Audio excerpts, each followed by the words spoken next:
दोस्तों नमस्कार, आप सभी का स्वागत विजय पथ पर। एकता विहार में ही मैं इस वक्त मौजूद हूँ। अभी कुछ समय पहले हम एक धरना कवरेज करने आए थे और यहीं पे नरसिंह एकता मंच के द्वारा भी एक और धरना जो है वो किया जा रहा है। 121 दिन से ये धरना लगातार चल रहा है। क्या कुछ है मांगे, सीधा जानते हैं अध्यक्ष जी से। अध्यक्ष जी, क्या कुछ है मांगे, पहले तो विस्तार से थोड़ा सा हमें बताइए। धन्यवाद विजय पथ चैनल का और सभी दर्शकों का जो विजय पथ से जुड़े हुए हैं और हमारी खबर को प्रदेश भर में प्रकाशित करने के लिए सभी का धन्यवाद।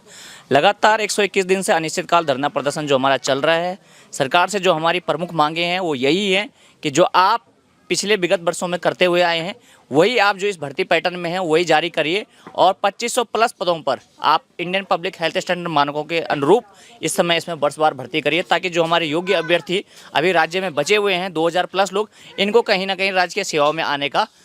सौभाग्य मिल सकेगा। तो हमारी लगातार यही सरकार से मांग है और अभी हमारे नए स्वास्थ्य मंत्री माननीय सुबोध उनियाल जी से भी लगातार 4-5 बार दफ़े मुलाकात हुई है। नए सचिव महोदय के साथ, सचिन कुर्वे सर के साथ भी हमारी मुलाकात हुई है। मुलाकातों का दौर जो है लगातार जारी है। सारे हमारे अधिकारियों से लगातार मुलाकातें हो रही हैं और सभी जगह से हमें पॉजिटिव अब कहीं ना कहीं फीडबैक मिल रहा है कि आपके विषय में सोचा जा रहा है, कार्य किया जा रहा है। लेकिन नरसिंह एकता मंच उत्तराखंड का अनिश्चितकाल धरना प्रदर्शन का तब तक यहाँ पे रहेगा जब तक हम लोगों को कुछ लिखित रूप में हमें आश्वासन नहीं मिल जाता है। अच्छा, कहीं ना कहीं अगर हम आश्वासन की बात जैसे हम कर रहे हैं तो आश्वासन तो आपको लगातार पहले भी मिले होंगे, जिस वजह से शायद आज 121 दिन तक ये धरना अभी भी जी, चल रहा है। आश्वासन हमें माननीय मुख्यमंत्री जी से भी मिला है जब हम मुख्यमंत्री जी से मिले थे। इसके अलावा हमारे पास 55 प्लस विधायकों के, चाहे वो बीजेपी की बात करें, चाहे कांग्रेस के विधायकों की बात करें, चाहे वो क्षेत्रीय दल, जितने भी संगठन हैं, तमाम दल जितने भी हैं, उन सभी के अधिवक्ताओं की अगर मैं बात करूं, या फिर हम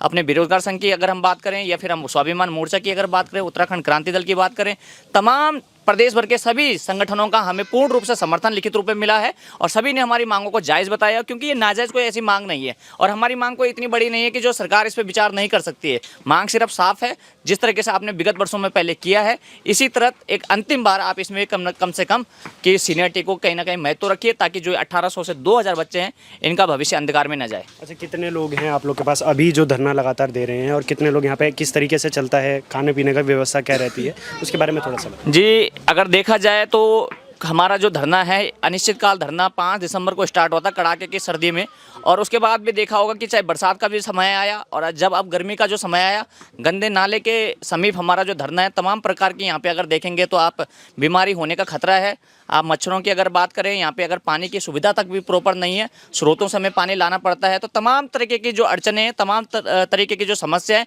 उसके बावजूद भी नरसिंह एकता मंच का 121 दिनों तक जो एक रिकॉर्ड धरना होने जा रहा है। साथ ही साथ अगर बात करूं मैं आर्थिक रूप से भी, सभी लोग अपनी नौकरियां इस समय, कई लोग हमारे इसमें नौकरियां छोड़ के, अपनी प्राइवेट नौकरियां छोड़ के धरने पे बैठे हुए हैं, अपने बच्चों के साथ लगातार यहां पे ड्यूटी दे रहे हैं और आर्थिक सहयोग आपस में ही जुटा पा रहे हैं। तो खाने पीने की सामग्री से अगर मैं बात करूँ, तमाम अगर रैलियों की अगर मैं बात करूँ, तमाम जो खर्चा है आपस ही में एक दूसरे के साथ मैनेज किया जा रहा है। अच्छा, कहीं ना कहीं जब धरने होते हैं तो कहीं ना कहीं इसमें जो सरकारें होती हैं या जितने भी लोग होते हैं जो इस चीज़ पे विचार कर रहे हैं, वो कहीं ना कहीं इस पर समर्थन देते हैं। समर्थन देने के लिए वो आपको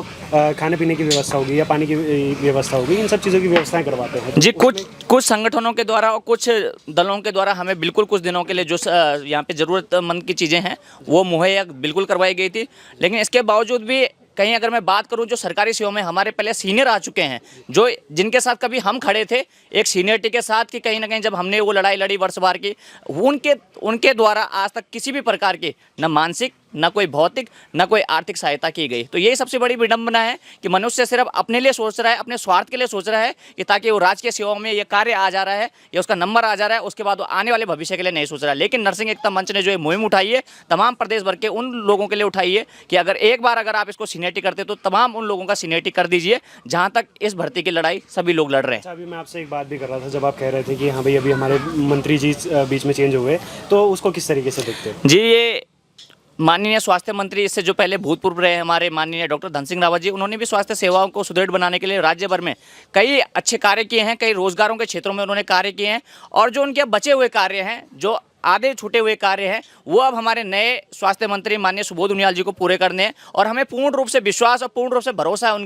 उनके ऊपर कि उनके कार्यकाल में न सिर्फ नर्सिंग की सेवाओं को मजबूत किया जाएगा, राज्यों में तमाम प्रकार की जो स्वास्थ्य सुविधाएं हैं उनको भी सुदृढ़ किया जाएगा माननीय सुबोध उनियाल जी के नेतृत्व में। चलिए, मातृशक्ति भी हमारे बीच में है, क्या कुछ आप कहेंगे? इस पूरे आज धरने को इतना समय हो चुका है, आप क्या कुछ कहेंगे? बच्चे भी हम देख रहे हैं कई आए हैं, क्या कुछ आप कहना चाहिए? सर, हमारे धरने को आज 121 दिन हो गए हैं टोटल। आप देख सकते हैं सब अपने बच्चों को लेके आ रहे हैं यहाँ पे, किस हाल में आपको पता है यहाँ पे किस किस कैसी कैसी परिस्थिति में सब रह रहे हैं नर्सिंग वाले। देखिए जो रात में रहते हैं, मच्छरों का खतरा है आजकल, इतनी गंदगी है यहाँ पे, सामने नाला इतना गंदा बह रहा है और यहाँ पे हमें सिलेंडर नहीं मिल रहा है। और इस परिस्थिति में भी यहाँ पे जब जो डटे हुए हैं, आप देख लीजिए किस तरीके से खाना हम बना रहे हैं बिना सिलेंडर के, हम जानते हैं।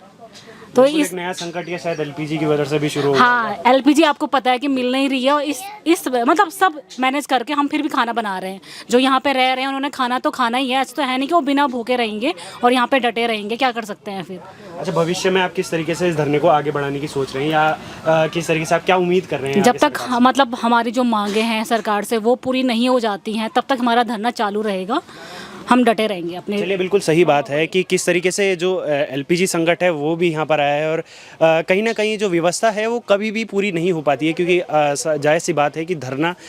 इसी तरीके से दिया जाता है, कई कष्ट झेलने पड़ रहे हैं। तो उम्मीद करते हैं कि आगे इस पर कुछ ना कुछ कार्रवाई होगी और किसी तरीके से कहीं ना कहीं इस पूरी मांग को जो है वो सुना जाएगा। तब तक के लिए बने रहिएगा विजय पथ न्यूज़ के साथ। बहुत बहुत धन्यवाद।